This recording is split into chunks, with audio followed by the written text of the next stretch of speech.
of the podcast. All right, well, this hangout is on air. Welcome to the Eric Tries to Art podcast, episode 134. Currently, it's marked as Jim Stencil, but my guest, that is not his actual name. All right, I'm going to start it the way I started it before we decided to talk and then start it. What the fuck is your name? Hi. So my name isn't Jim Stencil. It's actually Peter Woods. Facebook refuses to believe that my name is something other than Jim Stencil. Like, I've tried to change it. It multiple times, and every single time they're just like, yeah, you told us your name is Jim Stencil, so that's obviously your name. And if you're going to say something else, you need to prove it by sending us a picture of your driver's license or some other form of identification. And I don't want Facebook to win this argument, so I'm just rolling with that for the rest of my life. Well, we'll get into your history, your short history in comedy and your longer history in music in a little bit, but I know you as a Hard Times writer. And when I saw you, the first thing I noticed about when I saw you in the Hard Times Writers group was that you were very funny. That's what drew me to like paying attention. But second, your name was Jim Stencil. I assume that was a real name, but I was like, oh shit, is he the heir to the Stencil fortune? Like, what the fuck is this? And then when at some point you had mentioned that your name was not Jim Stencil, and I thought that's a great name. If I was a con man, my alias would be Jim Stencil. Why are you Jim Stencil in the first place on Facebook? All right, so so the longer story is that I was off Facebook for a number of years, right after I graduated from college, I guess, and then got a big boy job as a teacher, and then decided to get back onto Facebook. That's why you have a fake name. Mm-hmm. Yep, I understand. There you go. Yeah. Go on. Yeah, and mostly because I'm generally a weird dude, but I like to think I keep it mostly PG on my Facebook page. But I've got a lot of other adult friends who don't want to do that. Like, I remember, like, one day in school, it was like on a break of some sort, and I checked my Facebook feed, and my older brother decided it was a really good idea to post a photo of a new sex toy that was just a disembodied foot with a vagina in it. And it was just like, that is why I have a fake name. Because find me and not get it. Those parents are so lame. They don't get it. That's exactly why I'm not friends with my grandparents on Facebook. Those kids' parents are not into this. They have those sex toys, but they don't. The mom's outraged. The dad's like, I don't see what's wrong with it. I don't get it. Yeah, apparently, like, you can have it, but talking about it in polite company is somehow unacceptable. Weird. Like herpes. Yeah, like herpes. Just like herpes. Fair. So many things in my life have been just like herpes, and I feel like I'm sorry. Can that be your Twitter bio? So many things in my life are just like herpes. No further explanation. Yeah, I'm not a teacher anymore, so I feel like I can roll with it at this point. You're trying to change your name, and Facebook wants your driver's license. I feel like that's the next step to like the internet taking over our lives. You just get your Facebook ID. That's it. You anything else? Yeah, because I got caught in the fake name crackdown that happened on Facebook a few years ago when they were just like busting everybody who had obviously fake names. And my name was like Experimental Milwaukee at that time, which apparently that's not a real name. So I decided to go with another fake name. And I go with this other fake name, and then a couple years later, I'm done teaching. I want to change it back, and they're just like, "No, you told us it's Jim Stencil. There's no way it's something other than that." And like, I have to admit that I'm lying to Facebook to change it back, and I'm not doing it at all. I refuse. Well, you know what? I support you. I completely support you in that quest. You mentioned the fake name crackdown. I had to change my name from my rap name to my actual name. Unfortunately, they bought it, so yeah. Nice. I know, it's a shame. It is a shame. That's hilarious. God, that is a little creepy about Facebook wanting the ID. Like, I've been thinking about how I've been thinking about how like everybody has these conspiracy theories about like the government's going to put a chip in you at some point that has like your ID, and your bank information and your keys to your car. Mhm. And like part of me is like, that's creepy, but part of me is like, I lose my keys all the time. I'm like kind of okay with that. I don't know. Sorry, that was a total tangent. All right, so I know you from Hard Times, but as you mentioned to me on Facebook as Jim Stencil, you're not like comedy guy. Like you're more into music or the punk scene, right? Yeah. Like this comedy thing is like a new thing for me. Like I've dabbled in it before. Like I've done improv in the past, but that was like years and years and years ago. And mostly just did it because I was bored. And I've done like a lot of theater stuff as well, but even that was mostly not comedy involved. That was more weird drama and absurdist theater and stuff like that. And I tried stand up a couple times. I had these like largely conceptual like comedy routines that would just be like one joke over and over again, where I would just like mimic like the structure of a type of comedy, where it'd be like setting up an impression over and over again, but then the impression was just me making gurgling sounds into the microphone, and like that would be my entire routine of just that over and over again. And I did that like this next impression is a fish who's feeling like they're being cheated on by their fish partner, but they're not actually. They're just they have this life of repressed jealousy and exactly. Or it was be like, or like I was watching E Entertainment Channel the other day, and there was a biography about Adam Sandler on, and I learned that Adam Sandler was Jewish, and you know there's nothing wrong with that, but you know, can you imagine that guy at a bar mitzvah? I think it would go something like this.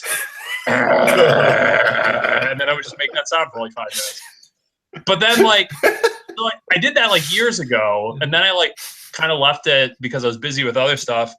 And then I realized that like all of the jokes I had, Reggie Watts does every single one of them. Like every single one of the jokes that I had, Reggie Watts does it, and they're fantastic. So I feel totally okay retiring my comedy routine and allowing Reggie Watts to do all of my ideas better than I do. Reggie Watts literally will go like every time I see him do anything, it's like, oh, what a great song, just in general, just in a vacuum, great song.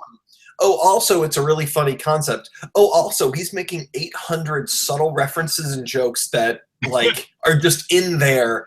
It's bullshit. It's so good. It's bullshit. Anyway. Dude's a master. Dude's just like a straight up master. I love his stuff. Oh, sorry. Let me real quick. This is just me being a comedy nerd, and then I want you to talk about you.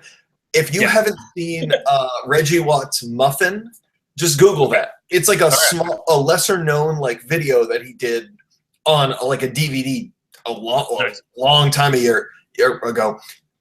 Reggie Watts' Muffin. It's amazing. It's whatever. Anyway, go on. Tell me about yourself. About me. Comedy history. I have more pointed questions as we go. But yeah, tell me. Yeah, but I don't know. I've always liked making jokes in general. And Facebook was a great outlet for that because I didn't really have to like work on material. I could just think of like a dumb joke and then put it on Facebook, and then I would be like done with that joke, you know?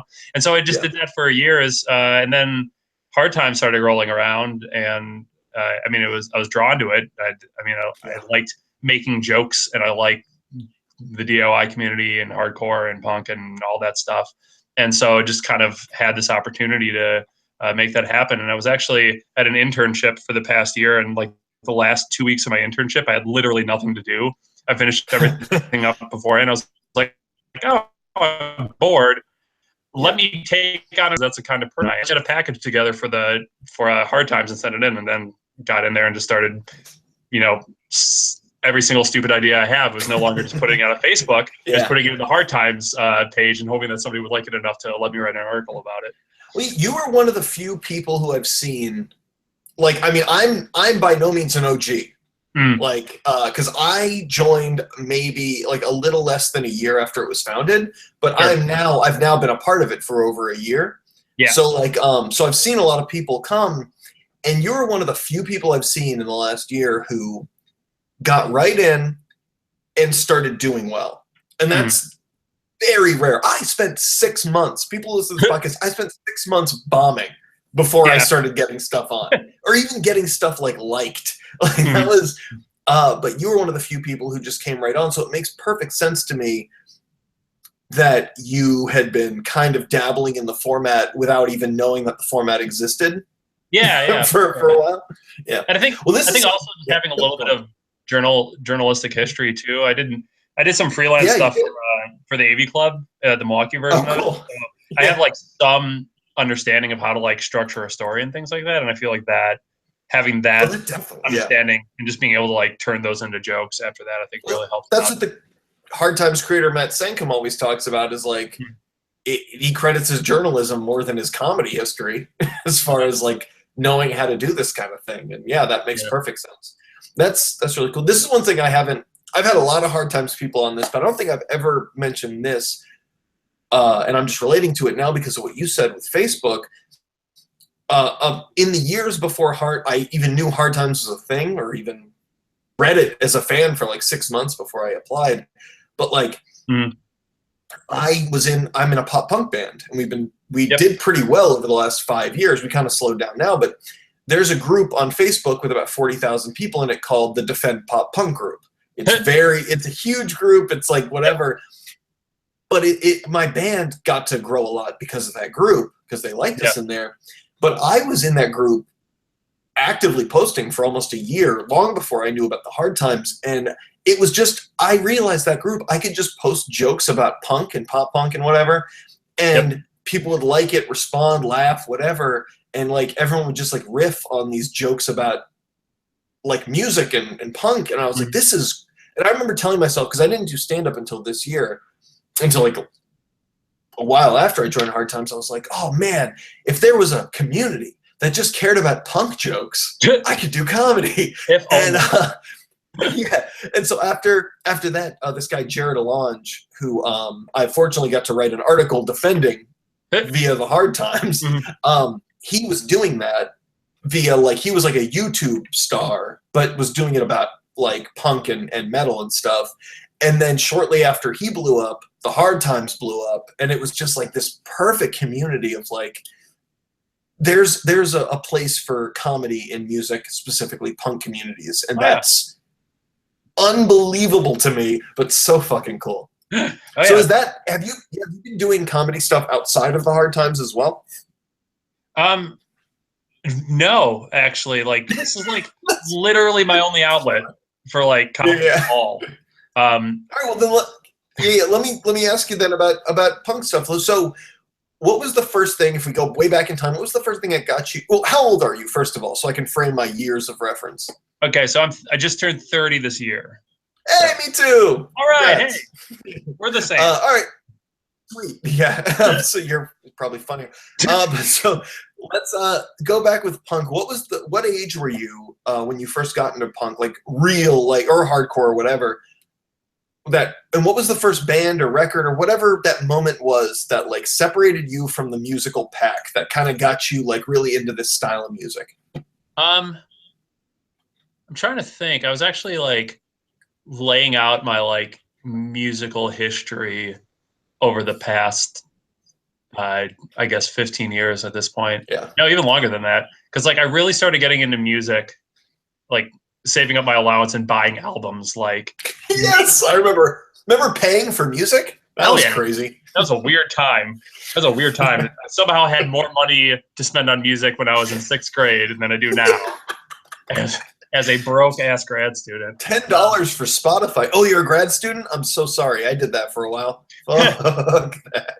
Yeah, and I'm just starting this journey, so I'm still have like a little bit of hope. So maybe we should do a follow up in a few years when I'm like completely destroyed. No, when you see my like Hard Times articles just dive bomb into like the most depressing thing ever, just realize what's happening in my life. When you get out of it and you actually start like making money, then you're like, then it's all worth it by that point. But yeah, so tell me about your punk history.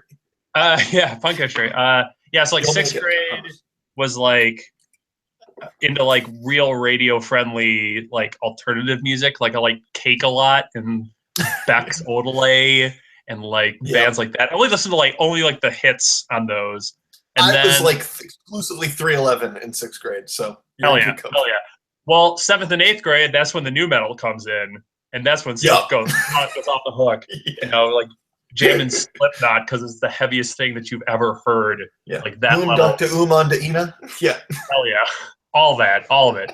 Yeah, so like 7th and 8th grade, was listening to a lot of new metal. Then freshman year rolls around, and then I like find those CDs I bought in 6th grade and felt kind of embarrassed that I had like better taste in music in 6th grade than I did in 7th and 8th. So I kind of like reverted there. And then, so my older brother started getting into like pop punk and stuff like that, probably around his junior year of high school, maybe his sophomore year. And so I started like going to shows that he was doing. You know, and really, just like, so I grew up in like, I grew up in Oconomowoc, Wisconsin. I'll spell it for you off the air because it's definitely like a Wisconsin town. But yeah, so like, just like a bunch of just like pop punk bands from like out in that area was like definitely what I was listening to, mainly because I just like wanted to go to those shows. I didn't even care like what the music was. Yeah. And like, I would like listen to like my brother's CDs that he would pick up or whatever, but I didn't really care about like most of them. I remember like liking the Get Up Kids album that he had, and I remember liking the Taking Back Sunday album that he had, and mostly not liking any of the other music that he listened to for the most part. And then, so sometime during that, like my junior year of high school, we ended up going to a metalcore show in Watertown, Wisconsin, which was slightly farther away from Watertown because it's the town in Wisconsin with water. It's the only one. No other town has any water. We get all of our water from Watertown. From Watertown. That's literally. I don't know if you saw the newest Mad Max movie, but it's like Bullet Farm or whatever, Watertown, and like the resources were named that. Sorry, go Hell on. Yeah. Hell yeah. Yeah, but I went to like a metalcore show in Watertown, and like there was like people doing like sweet ninja mosh maneuvers, and I was so into it. It blew my mind. Yeah, it was this band called Love Like Waves Collapsing, which had dudes from Wings of Scarlet. If anybody out there has any idea of like Wisconsin/Chicago metalcore from the early 2000s. But yeah, then that's sort of like a minor metalcore phase, like listening to like, Jesus, I can't even remember any of the bands that were there. Think I had a Converge CD. Think I had From Autumn to Ashes CD and like that sort of stuff. Okay. Yeah, and then like, so then senior year was like 2004. That's when like the one Wolf Eyes album on Sub Pop came out, and like everybody started getting into noise and stuff. And that's when I think it really started to hit my stride there. And I've been really involved in the noise scene ever since then. And like I think it's through that I really started to like think about not just the music that was being played, but also thinking about DIY communities as a whole, and sort of like retroactively started to find like other bands that I really enjoyed. Like I didn't really get into like first wave or second wave hardcore until way after I was starting to like go to shows and stuff like that, and like actually start to pay attention to the music that I was listening to. Yeah, so that's sort of like, I guess, my musical history. And then it sort of, this really intense, like I'm only listening to this genre because I'm 17 and I don't understand how to like have multiple interests. Dude, I did the same thing. In those years, it was Against Me and Leftover Crack. And if you didn't have a political message in your song, you could go fuck right off. It was so close-minded, but I thought I was the most open-minded person in the world. Hell yeah. Like and like hilarious. that stuff where it's like Slipknot is badass, but Mushroomhead is stupid. You know, like not being able to understand why people hate the two. Yeah. Hey, you got out of nu metal before me. Papa Roach was my first concert, and Linkin Park's first CD was like all I could. That spoke to me, man. Nice. Oh yeah. Yeah, like deep. Yeah, Linkin Park was sort of like the tail end. Like that's when I got out. Yeah. That. Yeah. It literally took 9/11 to get me out of nu metal. And like that was my shift for real. That's fucked up to say, but it is. But some people have been looking for that silver lining in that fateful day, and I think we just found it. I have like 2 9/11 references in my comedy set that get laughs. So if there's a silver lining, Good. was not Jesus Christ. I'm horrible. All right. Steer left. So after high school, is that when you just kind of solidified yourself and did you go right to college after high school? Yeah. Okay, I have probably fucked up by not asking my guests this in the past. When you went to college, because when I went to college, this is gonna be rambly because it's the first time I've asked this. Sure. When I went to college, I went to a typical college. You got some frats, you got this, you got that. It's a whole college environment. And we had this thing called RTube, or RTunes, Sure. where it basically lets you download other people's iTunes if they were connected to your Wi-Fi. Nice. And so, yeah, it was great. But I realized after maybe a month that the only bands that anybody on my campus had were the Beatles, the Rolling Stones, Guster, Dave Matthews Band, and John Mayer. That was the end of it. So that's kind of what I was, and I liked a lot of that music, but it didn't like change what I liked. It just added to it. When you got to college, did you find that the people around you listened to the same? It seems like that kind of coincided with your exploration into noise and hardcore. When you got into college, did you find people who had the same musical taste, or did you find like people were just completely butting heads with what you were into? Yeah. So the answer is yes to both of those. So I went to college at Marquette University, which is a Jesuit Catholic college in Milwaukee, which I chose. I chose because I didn't want to go to any of the other colleges in Milwaukee, but wanted to stay in Milwaukee. Partly because I'm 18 and scared of being on my own, but I think also partly because I got the fuck out of my state. I was like, I'm done. So I went to a more conservative state, which was weird. I don't know why I did that. Yeah. Good choice. Right. Yeah, but I think also too, just like, so I was in a band at the time, and I really cared about that. And I really cared about like playing music. I was in a delightful band called E=MC Hammer, so you can imagine how fantastic and noteworthy that band was. Yeah. Yeah.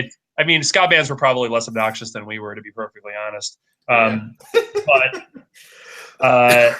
Yeah, I wanted to stay in Milwaukee, and I wanted to keep playing music with those dudes, and I started to get a sense of like the scene around Milwaukee too, and like who was doing stuff, and like started playing shows and things like that, and kind of wanted to keep that momentum going.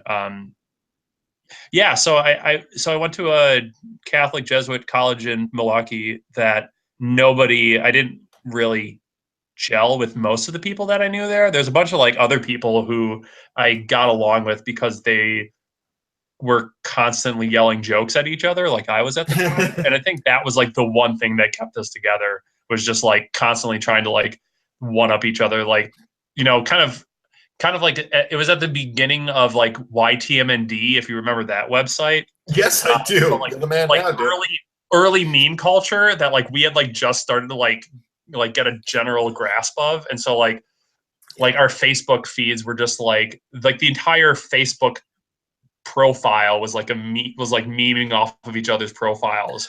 Like you got Facebook the same time I did, of course. Yeah, and that like first wave. Yeah, back in like the Wild Wild West days. I remember one of my friends. That was weird. Yeah, one of my friends, Jack, would used to do this thing where he would just go onto like a random person's Facebook and then friend them, and then when they would friend him back, he would take all of their information and profile picture and copy and paste it into his profile. And so it would just like the person would sign on and have just recently added a complete copy of their page. Like that level of insanity was like happening on Facebook at the time. My roommate, he used to go to our school's basketball games. We were a Division I school, but we had the worst team in the division. Nice. And so we got to play amazing teams, but we'd always get crushed. Our court was so small, you could get on the front row, and you'd be feet from the players. So he and his friends used to go and look up all the opponents' players back with free Facebook. You could see anybody's profile. They'd look up all the opponents' players and find out personal information and heckle them from the court based on like, that's why Janine broke up with you. Shit like that. It was unreal. Hell yeah. Wild Dude, Wild hell West yeah. Facebook. Yeah, Just sorry, in go real on. time. Yeah. Yeah. So like, I think musically, like there wasn't a whole lot of people that got what I was doing or cared about the same things that I was doing. And like, I think there's people that like enjoyed DIY music circles in general, but I think like with the amount of sort of dedication I was giving to noise as a whole, I don't think, and I didn't really find anybody there that was doing that. But at the same Yeah. time, like being in Milwaukee and being in like an actual city as opposed to like this tiny town that was 40 minutes away from any sort of like even close to like a place where a show would happen, that was really important because I was able to like find people that were making the same music and doing the same things, and like people that I could like book shows with Yeah. and get into stuff with. Did you find that you were living almost a dual life, where you had your Yeah. school life and then your? What was that like for you? Oh, that's just never stopped. That's just been Yeah, like me my too. life forever. Fuck yes. Oh, I love mean, you, man. Yeah, go on. That's It's awesome. like, I mean, I haven't stopped playing music. You know, I'm like working on booking a tour right now, and like I didn't stop playing music when I became a teacher. You know, and so I'm like doing these like intensely caustic sound performances with this like insane nightmare-esque like visual performance art aspect that happens to Oh, it, cool. and then like Oh, wow. rolling in Yeah. rolling in on like Monday morning and being like, yep, let's learn math now. We're going to learn math, and you're not going to Google me because that's going to ruin everything. Is your Sorry, I'm so fascinated by this. Is your master's? I assume you're getting a master's. I'm actually in a PhD program right now. Woo! Is it? Oh, Then yeah. it's math, not education. No, it's education.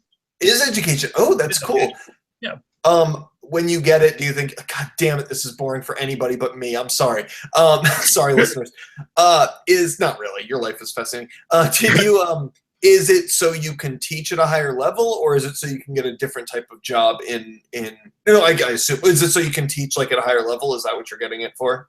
It's more so that I can like start doing research stuff. Like what I really want to do is spend my life telling other people that they're doing things wrong without actually trying to change it. You know, that's like my goal. Dude, I'm in the psych field. I have a master's in clinical psychology. I'm a PhD away from the same thing.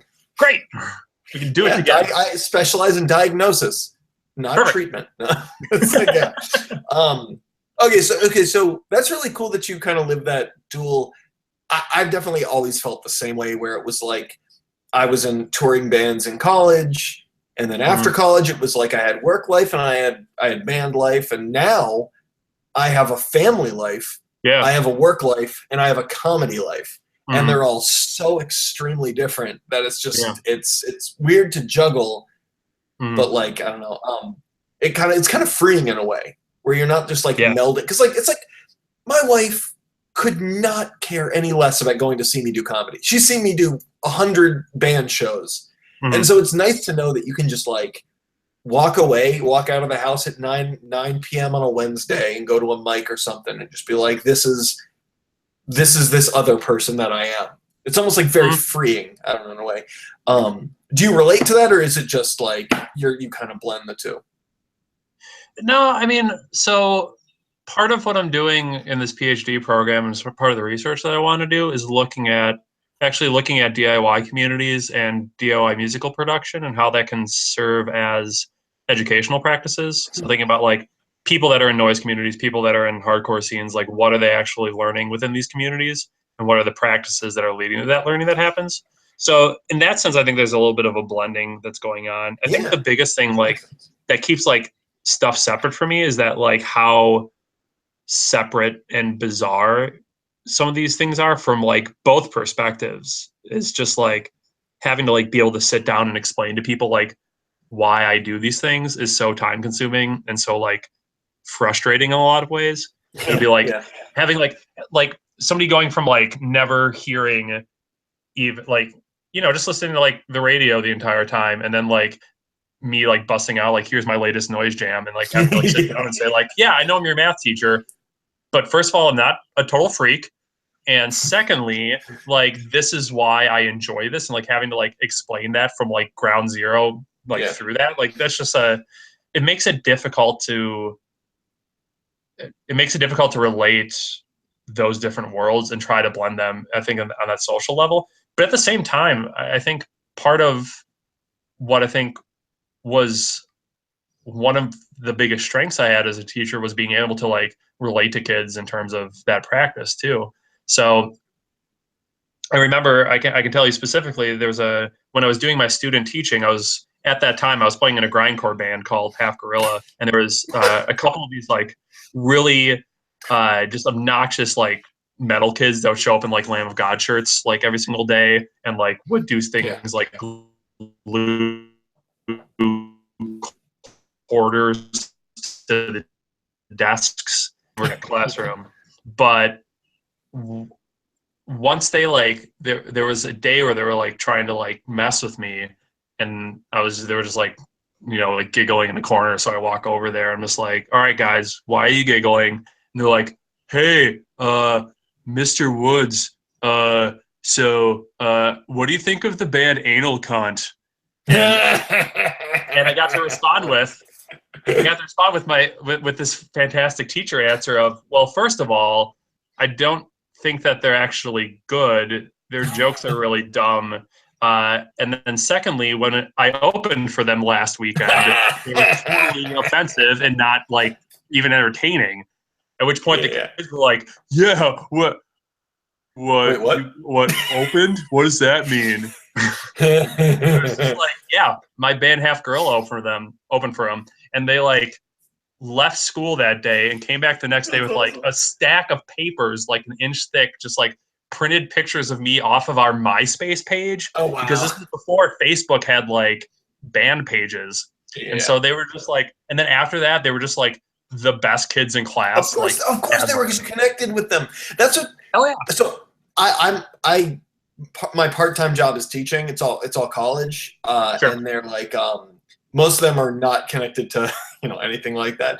But my full-time job, I work with younger kids doing psychological diagnosis testing. And the bottom line of any of this, like, is connection. Like, I had a kid who was maybe for 6 straight hours just making my life a living hell. Like, it was real tough. It wasn't their fault. I'm because they're a kid. But like, and towards the end of the day, I kind of just like, we were waiting between one test for the next, and I had a couple minutes, and I was like, all right, let me just keep them focused. I was like, so what music do you like? And they literally listed every pop punk band that I grew up listening to. Like, Green Day, Blink-182, Fall Out Boy, and I was like, and I started talking to them about seeing all those bands at like tiny bars back in the day. Not Green Day and Blink, but Fall Out Boy. And this kid was the nicest kid ever for the last hour. And like went home like singing my praises. Just that connection. Like they tell people when they're teaching or working with whoever it is, like, oh, just be a middle of the road. Don't like, rock the boat, whatever. But then making that connection, you'd think you admitting you're in a grindcore band and opening up for Anal Cunt of all bands is like, you'd think that would be a negative, but that, like you said, that made them some of the best students because they made that connection, and they now have a motivation where they're like, I want to make that guy think we're cool. Yeah, exactly. And that's such awesome. A huge, it's such a huge drawback to education that people don't realize that. And I mean, there's years and years of studies that show that like the most learning you do is when you're feeling you're in a comfortable situation and you're connecting with a person on a really connecting with a person in that relationship. And like people just continually fail to recognize that as like a legitimate practice. It's like that whole "don't smile until Christmas" bullshit that keeps being passed around, like normative understandings of education. I mean, that's part of too why I like got into this, this PhD track that I'm doing is just to, think about if education isn't going to be, if schools aren't going to be the place where people really get that, these communities that we're a part of are where people are making like the best relationships of their lives and really learning how to like be the people that they are. Well, then I'm going to, make sure that people understand that these communities are there and that like, even if schools aren't there for you, I mean, let's get you into a pop punk band or a punk band or whatever it is and get you like where you need to be. By the way, that's just a general view. That's a general punk rock take on positivity. Oh yeah. Fuck that don't smile till Christmas shit. Like, And I relate to that so much. Let me ask you this real quick. This is a weird question. Go for it. Do you naturally talk fast, or are you just kind of matching the fact that I talk fast? No, this is how I normally talk. Okay, I love you. So as we were talking, I was like, this is the conversation that's totally my speed. But I know me, I know I talk fast. And I was like, there's a lot of people who will talk about listening to podcasts at like 1.5 times speed. Sure. Just as like, I want to listen to it, I want to get through this information, I'll speed it up, or like an audiobook. And I think my podcast might be the only one that you want to listen to it at half speed. I'm just realizing that might be how I need to market this thing. But no, because I was like, wow, this is one of the rare times I'm having a conversation that flows at the speed I'm comfortable with. Awesome. Yeah. That's great. Right, so okay, so that's really cool. Wow, this is why have you been on podcasts before? No. Have you been interviewed a lot? Because you've answered all my questions without me asking them. You understand that? Right. Yeah. Sure. I think it's a common, like I have done like a few interviews in the past. I think being like the one dude that for years booked noise shows in Milwaukee and was like shoving my face into anybody who would like write about music in town until they would like write about the stuff I was doing, like forcing myself onto people. Like there was a general, I think, interview thing that happened there. I think it's also just like being a show promoter for years, like understanding how to talk about myself and then doing it a lot. Because I mean, having like an incredibly large ego doesn't hurt anything in that regard. But I've had it's like 700 boxes you just opened. I've had a huge, like growing up, I thought I didn't have a big ego. And then I realized I did. Like, and I was like, oh, and then I had to spend years coming to terms with that and correcting it. But it's like that, like I failed enough in music and life and whatever that I started to be like, oh, this is how I can get better at stuff by like letting go of what I thought I was good at. But no, but that's the thing is I wouldn't have the same amount of go-getterness that I have now. I'd be much more insecure and anxious about trying to get people on the podcast or even putting out a podcast or comedy or music or whatever. But because for a long time I felt like I have the words that the world needs to hear, I'm doing blah, blah, blah. That like got me past any of that other shit where it's like I have the experience where I can go like, I'm not scared of putting out an hour of unscripted talking every week. Oh yeah. Because I've done way more. I performed for a frat while I did my white rap shit. They hated me. And I kept going. But it's like I performed for dive bars with all sorts of like punk rock shit. And it's just like, oh, that's why. Because I had this ego. Now that I don't, I please see back on it. Oh, so you just made a really good point about the marketing skills and the selling yourself skills and the pitching skills that you get from promoting shows and being in bands. I think that directly ties into your research into DIY communities about what are they learning. There a lot of people like are getting natural marketing, PR, and entrepreneurial skills from like managing a band than they ever would from honestly a lot of other things that are much more highly revered in those communities. Yeah, I mean, I think that I think there's like a couple of levels that happen here. Like there's a lot of like really practical skills, like the organizational skills that go along with managing a band, the relationship skills that go along with like dealing with people on a regular basis and making that work is like having to live in a person with a van for a month, like is far more important to your life than like learning the Pythagorean theorem or something. I think, yeah, so there's like this practical level, and you can talk about like musical skill and things like that, you know, like marketing skills that you talked about too. But I think there's also this this level of identity development that goes along with this practice that is a really it's a decidedly untapped area of education that I think people are starting to focus on and have in like the past like 5 or 10 years, but it really hasn't started to take off. Like the way that I got into this PhD program, and the kind of the approach I took to getting into grad school was to start thinking about what are those other communities that would be similar to DIY practices or DIY music communities that have already started looking, or that research has already started on.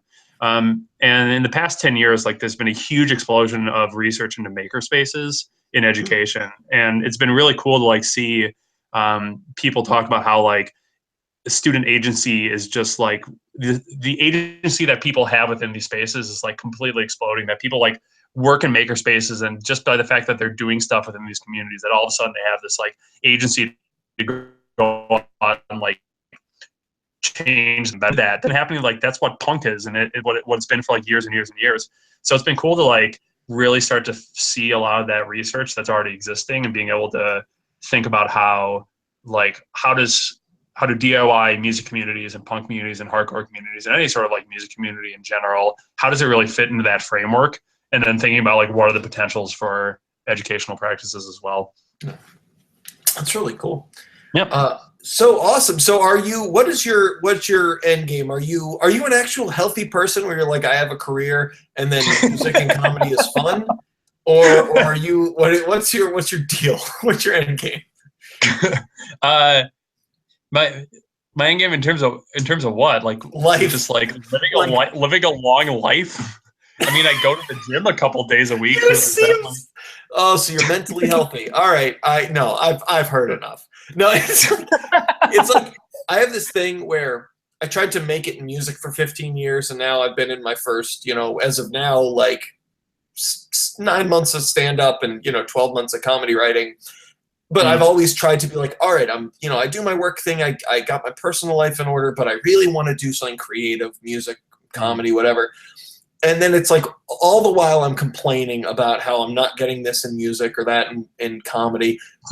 And then but my career has gone pretty well. So it's like, but I still have that stupid thing in my brain that's like, that's not enough. You need to always be doing this other thing. You sound to me, correct me if I'm wrong, you sound to me like someone who, if your job in education and research is financially and personally rewarding, you're just happy doing a hobby of music and comedy. Is that correct?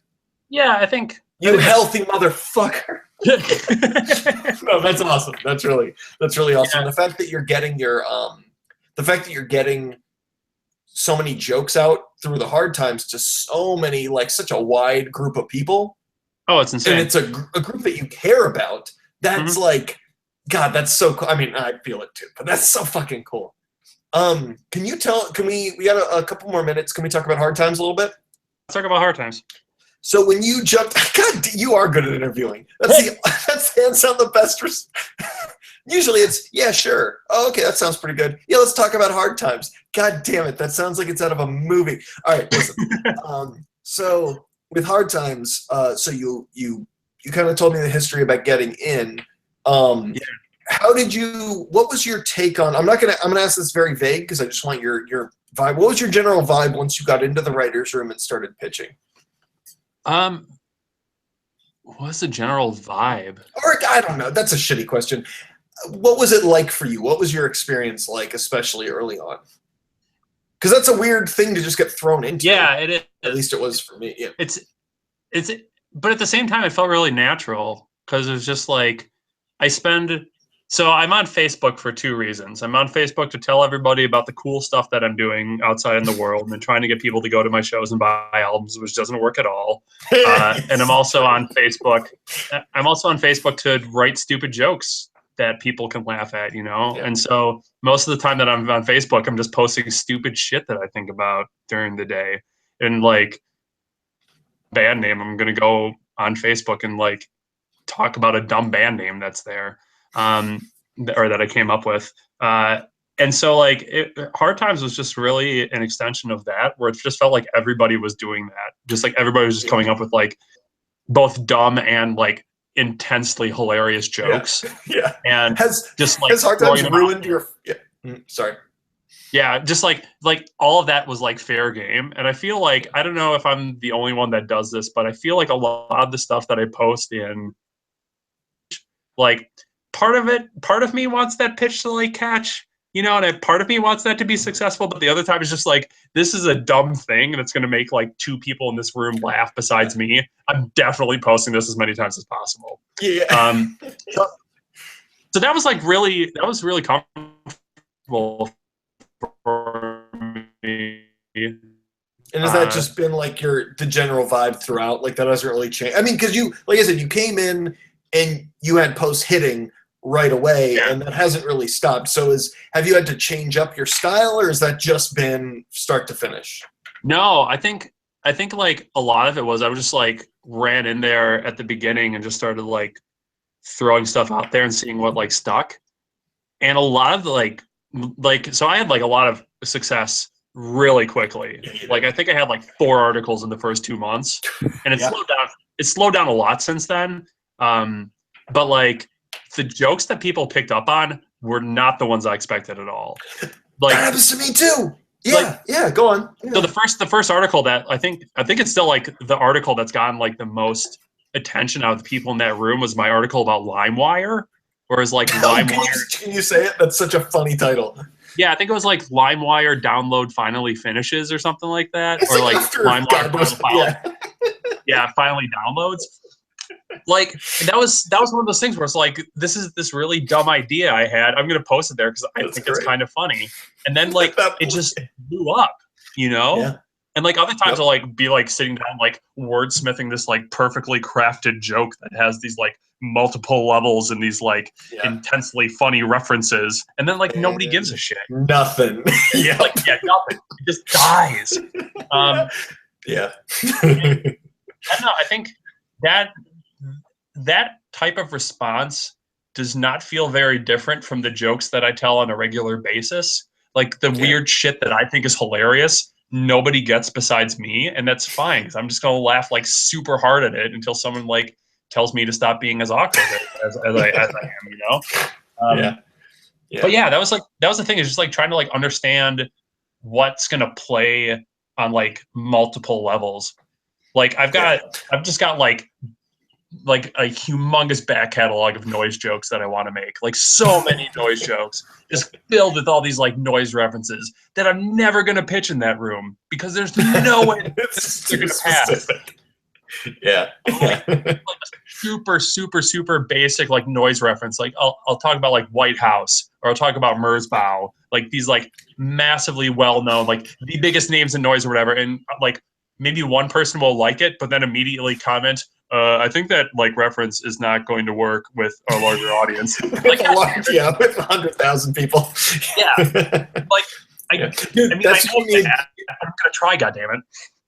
You need to have like a noise band do something crazy that gets viral attention. Like I have so many like pop punk jokes, and very few would translate to a wider audience. Yeah. So when the singer of The Story So Far drop kicks a girl off stage and they make a thread about it, I'm like, bum, bum, bum, bum, bum, bum, bum, bum. Like there they go.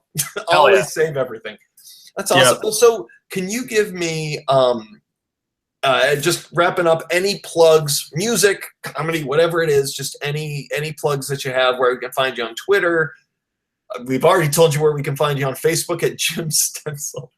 But yeah, any plugs? Yeah. I'm on Facebook as Jim Stencil. That is spelled STNSIL. There's an E in there somewhere. It is a Wet Hot American Summer reference, but I did pick the name before I knew how to spell it, so it's spelled like the actual word and not like it is on the TV shows. So I'm on Facebook. I'm also on Twitter at experimentalmke. Experimental, short for Milwaukee. Trying to think what else. If you search Peter J. Woods on Facebook, so all the noise stuff that I do by myself is just under my own name. My actual name, not Jim Stencil, Peter J. Woods. I'm trying to think. I'm playing in Chicago this Friday, December 2nd, at a spot called Triangle. I'll be going on a larger tour at the beginning of January. I'll be going down to Texas and across the South, and then back up the East Coast and back towards Milwaukee. Yes. I'm What also else following you now. here? I'm following you now, and I know you're playing in Chicago. I assume you're a Twins fan if you follow baseball. No. Put that fucking Cubs jersey down, you son of a bitch. Get that shit out of my face. I don't need your garbage team to dude. win. It's been a rough road. My wife's family's from Chicago, so I've been following them for 2 years now, and we've been through some tough times, but we finally made it. I just feel really bad for Major League Baseball, because if the Cubs win, that means that a pile of shit team won the World Series, which means that every team in the major leagues is just a pile of shit this year. Which, as a what team are you a fan of? Oh, the Milwaukee Brewers. So this is not Brewers, not the Twins. Yeah, the Brewers are fantastically horrible and always have been. So, I mean, you can talk all you want about how it took like the Cubs to win 100 and whatever years it took to win a World Series. Yeah. Brewers haven't won one yet. I'm just going to point that out there. We just haven't been a team for 100 years. It's just an infinity sign. Yeah. It's been just like the history of the whole team is just losing. We made it to one World Series and lost in 4 fucking games, and it was before I was born. It sucks. Dude, I am the biggest like piece of shit sports fan, because I didn't care about sports until like I was an adult. And then I'm from Baltimore. In 2012, I go, you know what? I'm going to start watching football. The Ravens are from Baltimore, and then they win a Super Bowl. Last year, I decided to start watching the Cubs, and in 2 years, they win a World Series. I'm like, the biggest piece of shit. Like, I just send you $20 to like the Brewers starting? I know, right?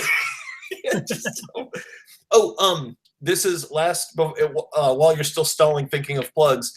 Did you ever, this is from like our time period of, high school, college. Did you ever listen to, I don't know if you were that much into ska, or at least hear of a band from your area called I Voted for Kodos? Oh yeah, I know that band. Oh, yep. Okay. Well, I told you earlier I was running late for the podcast because I had some fantasy football shit I got tied up with. I'm playing their lead singer in fantasy football today. Shit. And I know my favorite bands. Like, it's awesome. Forever. Big nerd. Anyway, I fucking love them. All right, any excuse to drop names. So, any other plugs? Other plugs. I feel like I have. So I'm in like label limbo right now. I have like 7 albums that are going to be like coming out in like the next year, and just none of them are out. The latest one is on a label out of Chicago. It's called Lurker Bias. So if you search lurkerbias.bandcamp.com, you can find that the newest tape that I did. It's on there. Check out FTAM Productions. That's my label. I don't know. I just made a blog post about noise music and education on the Agency by Design blog. I don't know. I feel like I'm getting into like the nitty gritty here. Like I'm gonna probably eat food tomorrow. You can see me at the coffee shop down the corner from my office. Eating a sandwich. Send me any links that you want, and I'll put them on the episode for sure. All right, cool. Yeah, I'll shoot you the game that I just ran through. Dude, well, thank you so much for coming on. I really appreciate it. I really enjoyed talking to you, dude. I have future podcasts that I do with like groups of comedy people or punk people, whatever. And if you're ever interested, I'll add you to the list, and I'd love to have you back on. Like I said, I have a huge ego, so anytime I get to talk about myself, it's a great afternoon. All right, man. Well, have a great night, and I will catch you in the writer's room, and I'll catch you hopefully on a podcast in the future. Yeah, see you, brother. I see.